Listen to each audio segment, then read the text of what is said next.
welcome to the first official episode of Dare to Talk, which we're calling, for continuity sake, episode 2. Yep. And with me, as usual, is Sam. How you doing, Sam? Good, mate. You alright, Verso? Yeah, top notch, pal. Yeah, very good. So, Karl Brown. Yep, he's coming to do the first interview, which fits right for me. It just felt right because Karl is the reason that I'm doing the CA meetings now. He got me into the rooms, as you know, but the viewers might not. I had about 2 and a bit years sober time behind me, but I wasn't doing any recovery. Yeah. I was just like doing it off willpower. Just not doing stuff. Yeah.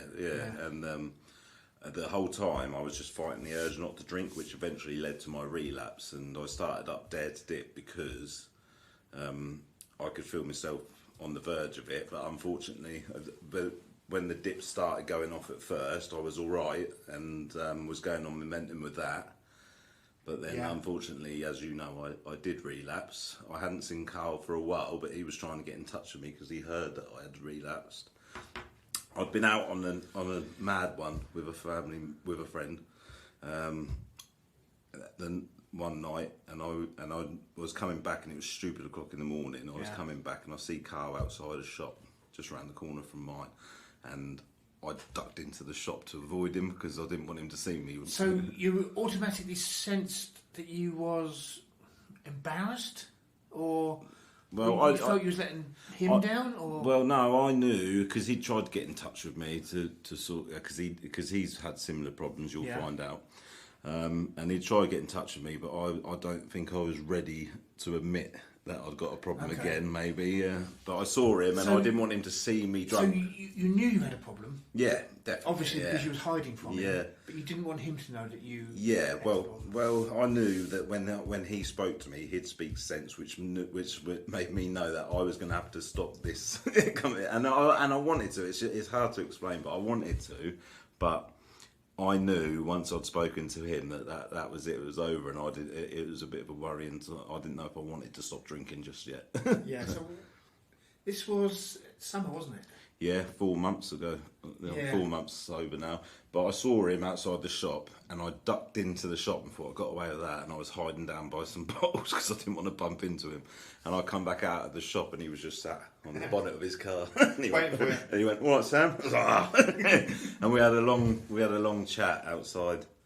We had a long chat outside there, and then he was the one who talked to me about these groups that I'm attending to now, and. Then I ended up going to my first meeting with Karl, and just by coincidence, in these meetings you do a share.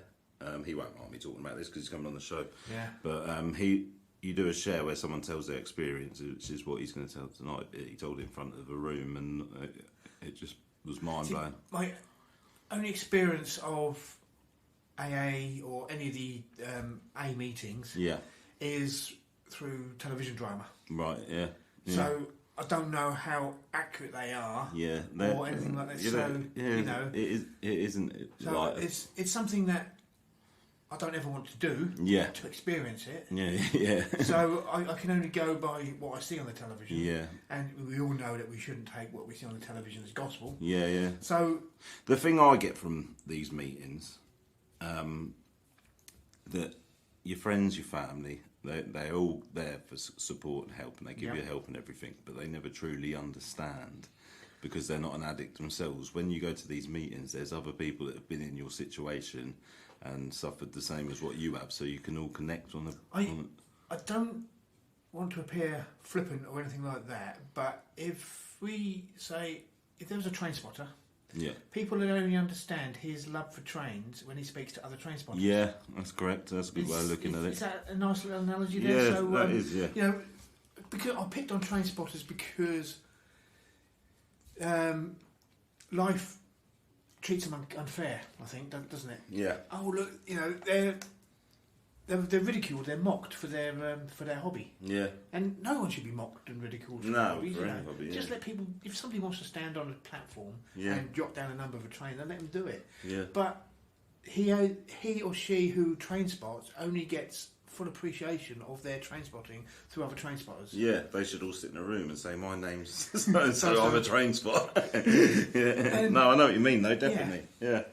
Yeah, and Karl as well. Get back to Karl. That's he's another reason that I started up there to dip in a way, because I'd put out videos before, recorded myself, and to put out a video to say I was going to do something like the dips, but I never had the confidence to post it. Yeah. And then he done a couple of inspirational videos, and I thought, you know what, if he can do it, I can do it. So in a way, he like initial like Dare to Dip. He's a motivator. Yeah, he motivated me to put out. So and that's what everything has a ripple effect. If you put out something positive like he did, that enabled me to put something out positive, which has helped lots of people. So I think that there was a program I was watching the other day. It was one of these myth programs, whatever. Or they were doing all different experiments, and there was like they were in traffic, and a bloke put his foot on the gas pedal. Right. And his brake light went off, and they showed the backup of traffic it had all the way back, and the impact, and that made me think the little tiny things we do in life has such a big effect on the people around us. His instant reaction to something has caused 20 other people to slow down, and that made me think. That's like with Karl, the little ripple effect with everything. So, are you a believer in the butterfly effect? The butterfly effect. It's a butterfly. So, if someone crushes a butterfly in Thailand, that's going to have an effect on something elsewhere. It's something like that. I thought it was a film with Ashton Kutcher. No, it's something like that. It's something because you said the ripple effect. I'm sure there is an effect that people believe in, that somebody's course of action somewhere will affect somebody else's course of action. Yeah, definitely. And that's what I've got from that. When he put his tiny little break had such an effect, but I'm thinking of a bigger picture, like just that any little thing we do has an effect on all the people around us, so why not make it a positive thing? And it has. People only have to walk down the seafront at 6:30 in the morning and see the people that walk out of the sea. Yeah. And with a smile on their face. Yeah, laughing. If you start the day off laughing, and then the rest of the day follows suit. I think I said it before. It's no coincidence if you stub your toe in the morning that every traffic light's red that you get to. Now, I'm positive in the morning. I'll get out of bed and I'm really round to go. 4 o'clock in the evening. Oh, I want my bed now. I'm that way. I'm up first thing in the morning, and I gradually decrease as the day goes. Yeah. And that's why I like to go to bed at 7, 8 o'clock at night when I'm not doing anything. Yeah, I did before I started back in the kitchen. But it's moods and positivity, isn't it? Yeah, that's it. I think generally believe if you start your day off right, the rest of the day follows suit. Yeah. Yeah. Right. Yeah. So that's a nice little introduction there, and we'll just wait for Mr. Brown. Yeah. Right. Joining us now, we have Karl, and I'm just going to hand over to Sam, who's going to conduct the chat. We don't call it interview. Interview's a bit too stuffy. We're going to call it a chat with Karl, and you might hear me pop in from time to time, just to have my little say. So here you go, Sam. For the benefit of the tape. Thank you so much for coming on, Karl. No worries, it was important for me to get you as the first guest. It just felt right because of how much you've done for me. I've already explained that in the intro. But I appreciate that. All right. I know your story, and I've heard your share. Yeah. And I thought it was important for other people too, because it is an amazing story, and you've got such a good way of telling it that I know that you've helped loads of people, and I think you can help a lot more with this, mate. So. Yeah, I appreciate that, mate. I appreciate that. How long have you been sober? So coming up to 5 years now, mate. That's incredible. 5 years and a couple of months. So yeah, it's gone really quick, mate. Really quick. Where did it all start with you, with your addiction and that? I mean, I don't know. They always say in addiction that you cross an invisible line. They say it gets out of hand, it gets out of control. You know, the average person can go out on a Thursday night or have a couple of beers and go home, or Friday night or Saturday night. But, at some point in my 20s, I'd say, I'll cross this invisible line where my drinking and drug taking's got out of control. I was using midweek, like on a Wednesday, any excuse to go to the boozer and to get on it, basically. I was picking up. And then I had like little binges here and binges there, and do you know what I mean? And to be fair, I don't know where I crossed that line. I just know it got progressively worse, through my 20s.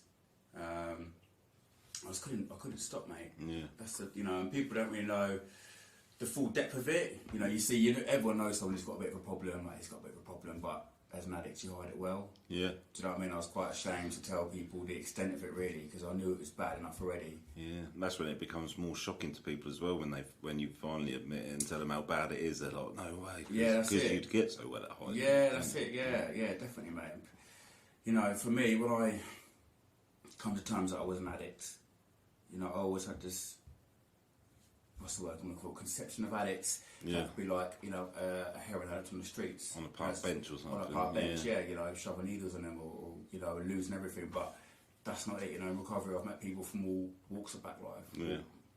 Is that the right Yeah. word? Walks of life. Yeah. That is walks of life, Yeah. Lucky Jamie's here. Yeah.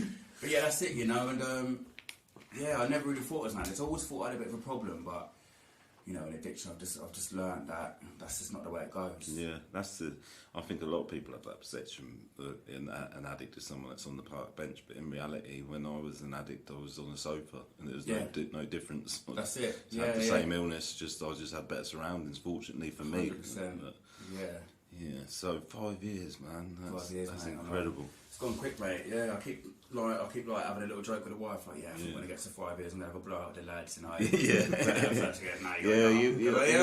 got to keep your sense of humour through it, though, don't you? You have, mate. And I don't want to embarrass you because I know you're modest. I think that's the right word, is it, Jamie? Thank you, Jamie. I think I found my level here. I'm the wordsmith. Yeah. Carry on, boys. But you've helped a lot of people. Mm-hmm. Do you think that's the key to recovery? Oh, that's a major part of it. Do you know what I mean? I mean, in addiction, I've screwed so many people over. And as you know yourself, do you know what I mean? We hurt the people around us. It's not just us that's getting hurt. We're selfish, self-centered addicts, and all we care about is ourselves. So when it comes to helping people now, it's just I know what it's like. Do you know what I mean? I know what it's like. I'm stuck in a cycle I can't get out of, and it's horrible, mate. Yeah. And it is a big part of recovery, helping others. And when you've got that amount of sober time behind you, Yeah. you're probably giving them a bit of hope to think, well, if he can do it, I can do Yeah, it. definitely. You talked about that. I'll tell you a story, Jamie. I told you about it, but I don't think you remember it, do you? When you got me to come round when we were both in the madness. Oh, man. Did you say both in the madness? Yeah. Is that what you call it? Yeah. So in the madness, you basically say, like, you're hearing addiction, people are like, oh yeah, still out there in the madness. So Okay, it's like an addict that's basically gone out the door again. Yeah. And you use it like, it's gone back out in the madness, so it's like the terminology we use. Karl rung me up one time, and we were both in the madness, and he asked me to come round, and that's how your mind works as an addict. I was thinking, I can get some money off him, borrow some money so I can get some. And I got round there and I was coming up with this story in my head to tell you so I could get some money. And I got round there and Karl, and I was going to ask him to borrow 200 quid, and I got round there and Karl went, I need to borrow 300 quid. And he come up with this big old story, and I just remember thinking, well, there's no chance I'm getting that. But that's how your mind works, isn't it? You're always ducking and diving, and it don't matter who it is as well. Mate, I was the worst for it, honestly. Like, Can I just ask a question based on that? You say you both wanted money off each other. Yeah. I know you're pals and you're very good pals, but whilst you was in the madness, would you have done him over for a few quid? Yeah, 100%. Yeah, definitely. I would have done anyone. The thing is, as well, sometimes you have every intention in your head because you think, I'll definitely pay it back, and then even if you get that money in your hands, you don't go and pay the person back. You go and get your fix. Don't you? You believe the lie in your head. You've got this voice telling you, you'll be able to pay it back next week, mate. Even though you owe 3 or 4 other people money, you've got every intention. The intention's there to pay it back, but in your heart you can't get it back to next week. And that just adds to the anxiety and everything as well, doesn't it? Like walking down the street, having to duck from people and everything. It's no way to live at all. You both say that you was addicted to drug and alcohol. Did you never get into gambling as a way of trying to get money in? I never did. I've always been scared to, because even amongst my addiction, Because you are a bit deluded when you're addicted, definitely, and because I'd even say about other people, he's a fucking mash head. Yeah, I know, yeah, you would. Yeah, True, swear, but, Now, I'm a rubbish gambler. Many years ago, I went in and the Formula One racing driver, Damon Hill, yeah, and they were going to win a race. I went and put a bet, and the lady says, "Can't take this bet." So why not? She said, "Graham Hill's dead." I was trying to bet on his dead dad. So, nah, big game, so that's me. Yeah, but I always used to say I'm never going to get into gambling because I've got an addictive personality, even though I was an addict and had other addictions that I was on, but didn't even notice it at the time. But no, yeah, luckily I haven't, because that'd be an awful one to get into now. It doesn't it's in your pocket, isn't it? It's you don't automatically assume because you're addicted to one thing, you're automatically addicted to something else. I think it does spiral into other things. Like when you come into recovery, you start getting your money back. So you start betting on football or whatever, and you're just spending ridiculous amounts of money on. For me, I sort of turned to clothes and material things for like the first couple of years. You know what I mean? So I got really hooked on buying that.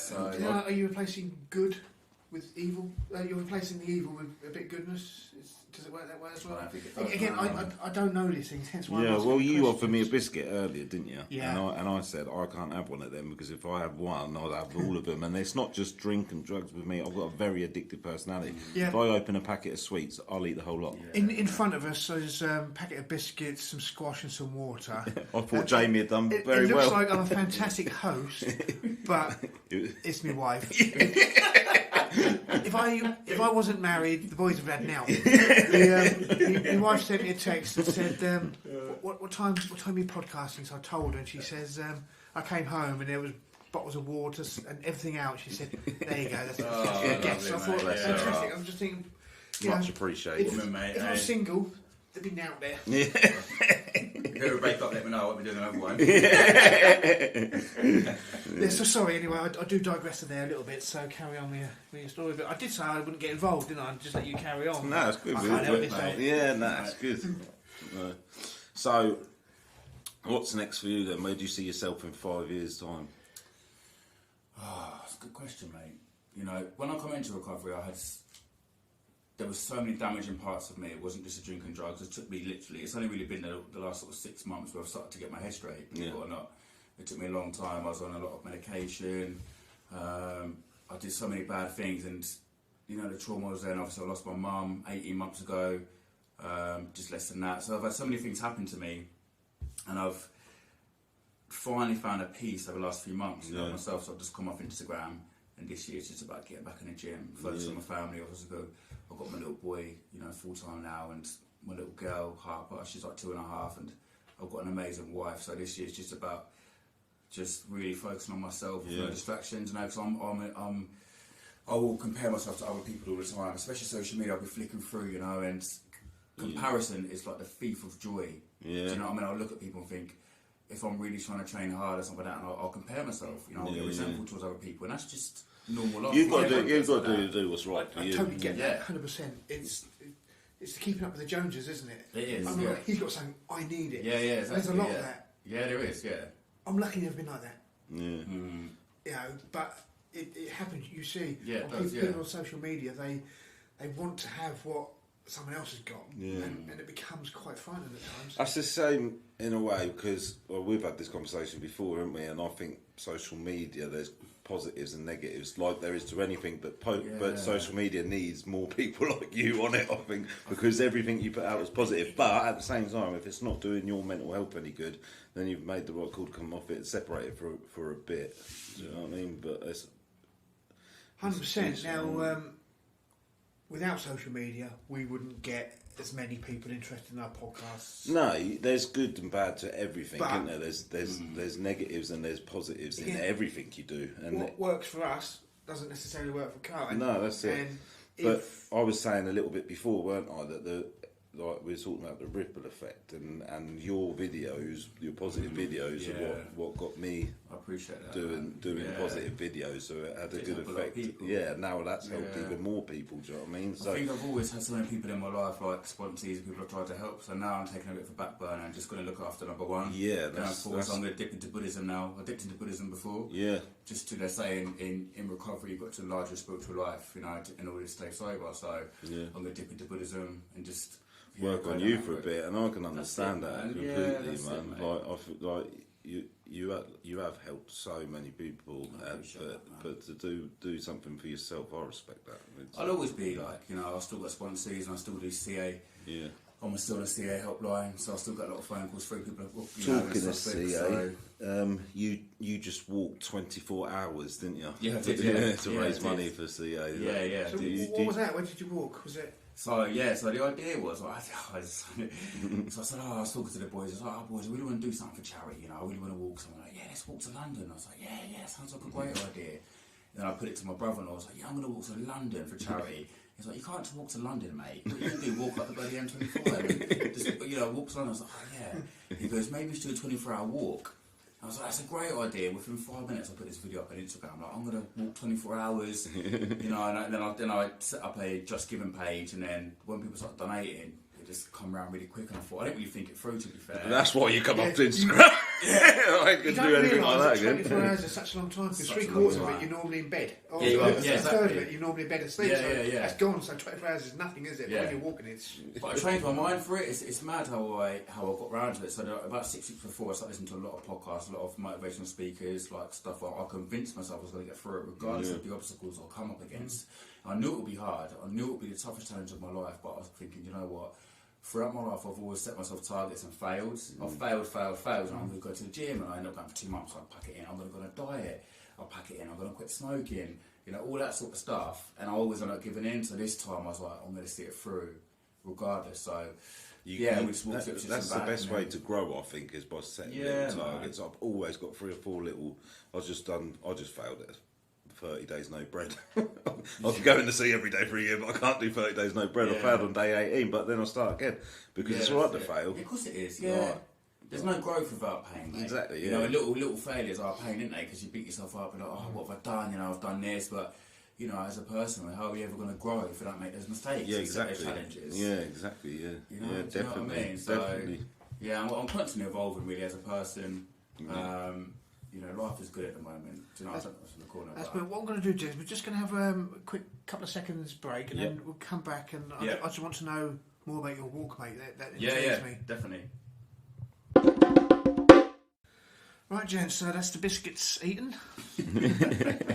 Sam said he wasn't going to have any. He's had 4. So what we're going to do now is I do want to hear more about the walk, but Sam's going to ask Karl some probing questions about his addictions. Yeah. So when was the last time that you nearly had a drink or any other substances? It was about 3.5 years ago. So I sort of took my foot off the gas. I was in recovery, took my foot off the gas, and when I went into recovery, I moved out of Felixstowe to Ipswich. Couple times with everyone. I didn't really speak to hardly anyone, to be fair. Threw myself into recovery 100%. I knew that's what I wanted. Then I took my foot off the gas for about 12 months. And then about 6 months later, I nearly went out the door. Yeah. Really bad, it sort of hit me like a wave. They say an addictive thought. They say, what is it for? So they say, a thought's an obsession in 7 minutes. So when you're thinking about the drink, you're thinking about a beer, thinking, I fancy a beer. And if you don't deal with that, within 7 minutes you've already made your mind up. Whether it's that day or that week, you're going to relapse, you're going to go out the door. Because you convince yourself in them 7 minutes that during this week you're going to do it. The obsessive thought stays with you. It's mad how it works, mate. That makes sense. Do you know what I mean? Before you're going to have a use up, just say you're going to have a drink with the lads. You're like, it's Friday. No matter what happens, you're out that Friday with the lads and nothing's going to get in your way. Yeah, you've made that decision. That's why I relapsed. Even though that I started up the DareToTalk to prevent a relapse, I'd already committed to the relapse. Yeah, so, exactly. You committed to it, and you knew it was going to happen in the back of your mind because you convinced yourself. So, do you think anything that once you commit to that, then there's no way of changing it around? I think it can be changed around. I think You know, of course it can. Do you know what I mean? I've seen people By more meetings, more meetings, more reaching out. So I reached out to a few people straight away, give them a phone call. I think I've rang about 5 or 6 different people. Do you know what I mean? And I wasn't driving at the time because I lost my licence. So I got the train to Chelmsford to my sponsor's house, and I was there all day, night, doing some book work, going through some extensive recovery stuff. yeah. Looked at the problems, you know, where the work I put down, etc., and just picked it back up from there. And that's the only time in, you know, almost 5 years that I've been going out the door. That's amazing, considering you went through what you went through recently with your mum and stuff like that. Yeah. So that's early on, and you haven't nearly gone out the door ever since then. That's good, man. No, not once. And I still go raving, I still go to festivals. Like me and the lads are going to festivals. To a festival in May, you know, I'm going to Portugal with the boys. End of April, do you know what I mean? That's a recovery event though, so, you know, I got married abroad as well. Yeah. You know, and everyone's drinking around me, and you can do these things, mate. Like, that's the thing when people think, and that's what I think I was scared of, putting down drinking drugs, thinking, what's my life going to be like without a drinking drug? Yeah. Because society today, we associate most things with going out having a beer with lads, Yeah. going out and partying. You know, the football's on. It's so normalised, isn't it? It is normalised. You know, my friends are doing it. What's my life going to be like? It's going to be boring. I'm going to be like an old fart at home. Do you know what I mean? So, do you see Karl Brown then as a different person? Oh mate, I'm not even. The old Karl Brown doesn't even exist anymore. Yeah. Like, just the morals and guidelines I live by today. He wouldn't be your friend then? He wouldn't be my friend. The thing is, I know I've always had a good heart, and I know that, regardless of the things I've done to people, you know, I know I've always had a good heart, you know, but the addiction just ruined my life. It turned me into a monster. Did anything trigger the addiction, or did it just creep up on you? It literally just crept up. I think I've always had an addictive personality. Do you know what I mean? They say addiction stems from fear, stuff that can happen to you, like as a child or as an adult. You know, an occasion, a situation can happen, and you build up this fear. Basically, you don't know what's going on. Do you know what I mean? I remember my first case of fear. I was at home as a kid, and I had this massive panic attack. I remember running into my mum's room. I couldn't breathe. Ran into my mum's room. I was like, Mum, I couldn't breathe. I remember her just turned to me and goes, "What are you on about, Carl? Go back to bed." So I mean, go back to bed, Carl. There's fucking nothing wrong with you. Sorry for swearing. No, that's no problem.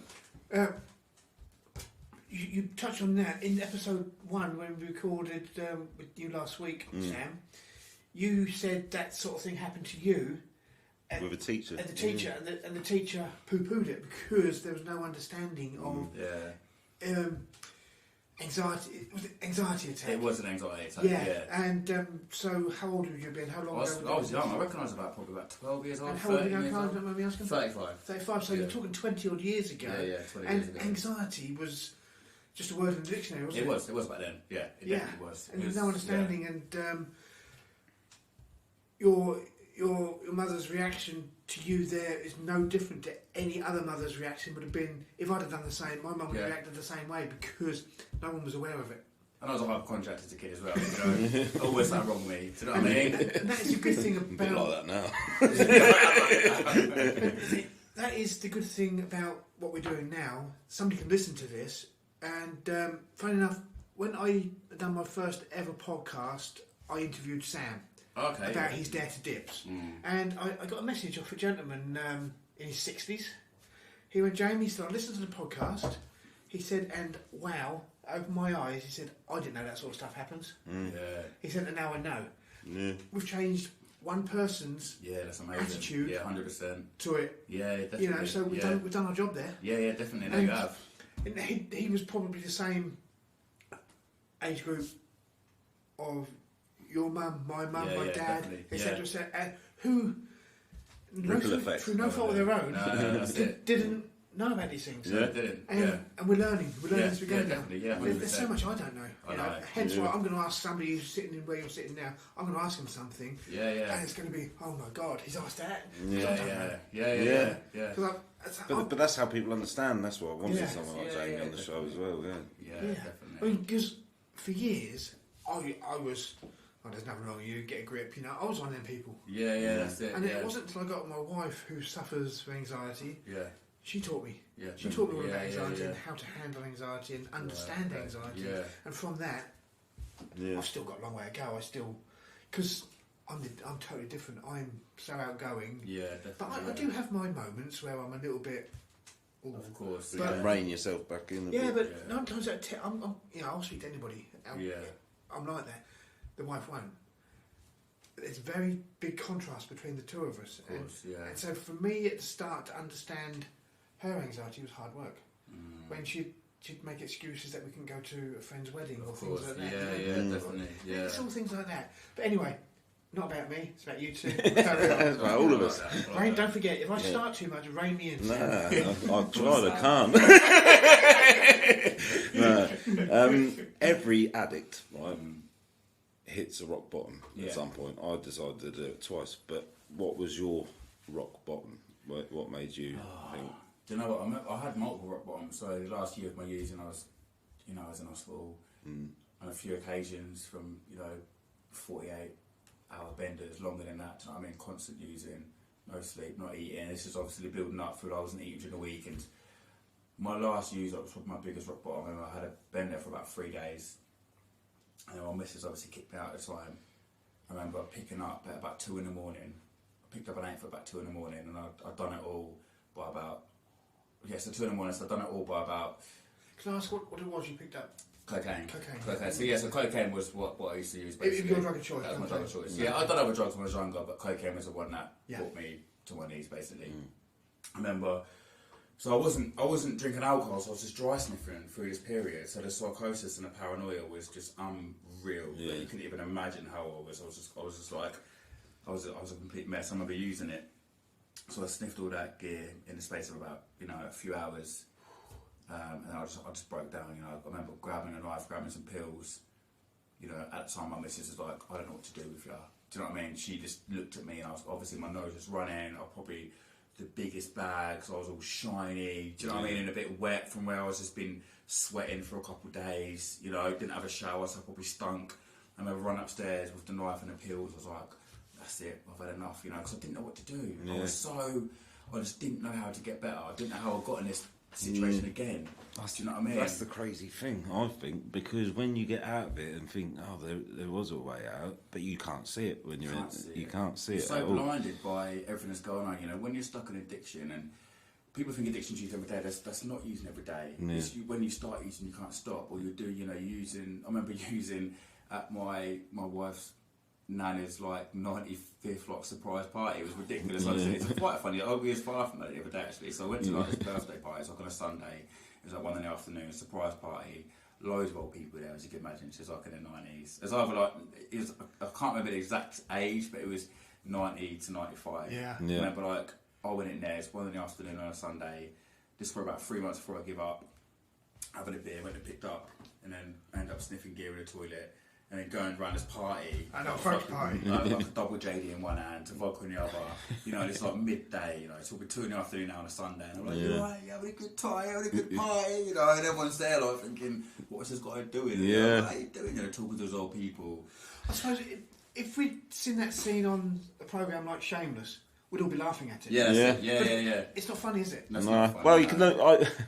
It's not. It's not funny. But, it's not funny. But you look back and laugh at it now. I laugh at it now for myself. Yeah. Only Yeah. because my wife's over it, but it took her a good couple of years. Yeah, well, yeah, the damage definitely. We did to her, the damage that we did to people around us. And there's. We haven't got married now. I don't have kids. You've bought a house. I don't know her, but you've got a top-notch one there. Yeah. She's the most amazing woman I could ever. Well, she see the good in him that we all know was there, and probably brought it out of you. Her family, they were there.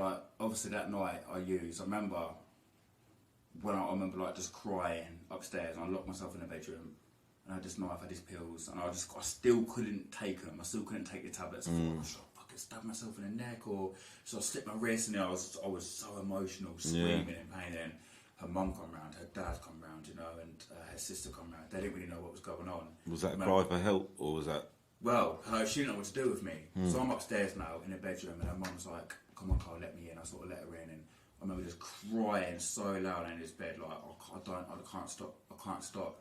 And she put her arm around me and she goes, "Everything's going to be all right. We're going to be here for you. Give me We're gonna support you goosebumps." through it." And that and I remember just crying my eyes out, and then her family just stuck by me. My missus took me to meetings. Obviously, I lost my licence, so my wife took me to meetings for the first year. Yeah. She come into all of them, and it took a good couple of years because I did so much damage to her. I was getting well for the meetings. Can't you see how well I'm doing, babe? And that's a mistake I was making. I was getting well. I got well. Went to the rooms, put down a drink of drugs. But the damage I caused her it's just unreal, mate. Yeah, you were saying yourself that you hadn't healed her. She took about 2 years, mate. Yeah. Probably a little bit longer to trust me. Now, we have joint bank accounts, we bought a house together, we're married, we've got another kid, so the trust is fully there. Yeah. But it took a long time, and people forget that. I forgot that. But me and her family, we're just so close. Do you know what I mean? I wouldn't be where I was today without the support of them. And you're true inspiration, mate. Comeback king, honestly, and not only to go through everything you've been through. Yeah. To help you, I genuinely think you saved my life. I found it really hard the second time, even harder than the first time. It makes you stronger, mate. Look how strong you've come now, Sam. Do you know what I mean? And that's thanks to people like you, the family, the support and everything. But I was meant to see you that day, and I tried to hide from you because I didn't want. I was ashamed, and after a relapse, it's even harder because you try and hide it even more because you don't want to let anyone down again. But you spoke sense to me that day outside the church, which is literally opposite here, isn't it? Yeah, around the corner. Where I saw you, and you spoke sense to me, and you got me in them rooms, and you got me around people that I need to be around, and I appreciate that so much. And that is why it's important for me to have you as the first guest on this podcast, because it just makes sense. It's a good job your hiding skills are rubbish. Yeah. Yeah, I know. In daylight as well, in town. I come out all smug and that as well. But now I've done nothing, Sam, for you, mate. You've done it all yourself, buddy. You saw me. Yeah. I pointed you in the right direction, mate. But everything you've done, the journey you're on, you've done yourself, mate. Yeah. Do you know what I mean? You've had the courage to do all this, mate. You've come so far. And you should be proud of yourself, mate. It's hard to come out of a dark place. Yeah. Do you know what I mean? You've been there, and that's why I think I both of us. I'm not a fan of you either. But, no, I think that's why people that go through it want to help other people, because they know that there is light at the end of the tunnel. Do you know what I mean? So. Gents, again, we're reaching the end of this part. That's brilliant. We're just going to have another little break, and then we'll come back and we'll eat some more biscuits. And we'll talk about the positivities of recovery. Yep. Yeah, definitely, yeah. Okay, brilliant. So we're into part 3 now, and I'm just going to ask Karl a question or so, because Sam's just finishing a jammy dodger. Oh, they're lovely. Very nice. So Karl, can you give us some positivities that you've taken out of recovery? Oh yeah, I mean recovery's. Oh God, there's so many. Honestly, there's so many. Recovery's given me a life beyond even a manageable. Do you know what I mean? Like what I've got today is just I could never picture I'd ever have in a million years. I've got 2 beautiful kids, a beautiful wife, all the external stuff, but mentally, Jesus, just what's done to me. And I've tried to make amends. I've made amends to most people I hurt. There's a few people that don't really want to know, and I get it. Do you know what I mean? I don't hold anything against them. They've got every right to feel some sort of way towards me, and I understand that completely. That's about growing as a person, I did those things, and that's things I can't take back, regardless if I was under the influence. But I just feel like, the people in my life today, genuine friends that will do anything for me. Do you know what I mean? And I can't be thankful enough for recovery. Like this is. It's just amazing, mate. And my little girl, hopefully she'll never see me drink or use. Do you know what I mean? The bond that me and her have got is just unreal. My little boy, he's with me 5 days a week now, and we've got a great relationship. And my wife trusts me. I can go out now and stay out with the lads, and there's no need for me to drink or use. Do you know what I mean? She's not sat at home thinking, I wonder how. Nah, she's completely relaxed. She knows that I still go out with people that still drink and use. They're not addicts. They're not one of me. Do you know what I mean? And she knows she trusts me to go out. I'm going to festivals and. She knows that I'm going to go there, and she trusts me 100%. Do you know what I mean? There's complete, utter trust there. It's just, life's just amazing. That's all stems from the job you've done in recovery. Yeah. Is it a reward? Is reward the right word? I believe it is a reward. The life that you've got now, is that a reward for what you've done in recovery? I don't believe it's a reward, but I believe that, I believe if you want good things and you do good in life, you do get good out of it. So if you are a good person and you are putting good out there and you're doing genuinely good things, then you deserve to have good things. Yes. I do believe in that. So I mean, I don't believe in luck, but I do believe in what's what I'm looking for. This is meant to happen. Fate. Yeah. Fate. That's it. Yeah. And I believe if you do good things do happen to you. Yeah, I mean that's why I surround myself with good people and I do good things on a regular basis. not deceitful. I don't lie. You know, I try and keep my life as honest as possible. You know, I don't judge anybody. You know, I don't judge anyone at all. It doesn't matter who they are. Can you remember how you were before addiction? Yeah. Before addiction? Yes, before addiction. I've always had a chip on my shoulder. So is there three Karls? Before addiction, addiction, and post-addiction? Yeah, that's a good question. Yeah, I like that. So before addiction, I was just, I was, you know, a skinny little lad, massive hypochondriacs. Do you know what I mean? I didn't really know what was going on. I was very naughty at school as well. Do you know what I mean? Very naughty at school. So that was still Karl before addiction. Addiction was, I still had a good heart, but I was very arrogant. You know, I was lying, I was cheating. Do you know what I mean? On previous girlfriends, I was doing loads of bad stuff. You know, I was robbing people. You know, fighting all the time. You know, I was very like a dishonest piece of shit, really. Do you know what I mean? And that's the best way to describe me in the best way. See that, yeah. Do you know what I mean? And I was a horrible person. I did some horrible things, and that's what I've got to live with. So now you'd be pals with yourself. Oh, but the person I'm today? Yeah, definitely. 100%. Yeah. Who wouldn't want to be, eh? Me. I'm not blowing smoke up your bottom. First time I met you was half an hour ago, 40 minutes ago. Yeah. And I didn't know what to expect, who to expect. I didn't know if it would be someone a bit cocky, a bit this, that and the other. But you've come in here and you have come across as a 100% decent fella. I appreciate that. Thank you, man. And, I appreciate that. Yeah. And I like you as much as the jammy dodge. I don't like you. No, you're a great dad, great friend, great person. I just want to say, like, there'll be people listening to this that are on their knees, like rock bottom. Yeah. Just like we was. Yeah. What advice would you give them? You know, I know there's people out there listening to this, or people that probably all listen to this, partners, you know, wives, sons, dads, whatever, that know people that are in addiction, and you've got to just, it's just how you want to live your life, the rest of your life like this. There's another life out there. Do you know what I mean? And just picture your life without drinking drugs, and picture what that life would be like. So imagine your life now, you're on your knees, you know, you're in a mess, you know, you keep losing money, all the mistakes keep happening because of drinking drugs. You know, there's no trust in the relationship, everything's going wrong. Now picture your life if drinking drugs went in it.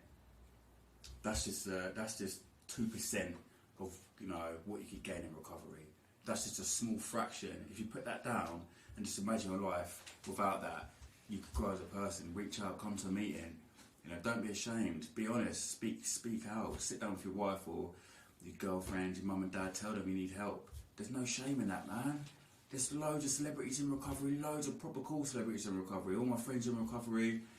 You know, what more can you have to offer? We live a normal life like everyone else. There's just no drinking drugs involved. Yeah. Do you know what I mean? I don't need a drink of drugs to go to a festival and get off my nut. I don't need a drink of drugs to go to a party and have a good time. I don't need a drink of drugs to go to a wedding and get off my nut and be that embarrassing guy dancing on a dance floor and get a mess. I don't need to be that guy. I could stand up respectfully, have a dance on a dance floor, have a really good time and drive my wife home. And have a really good time with no repercussions, no consequences.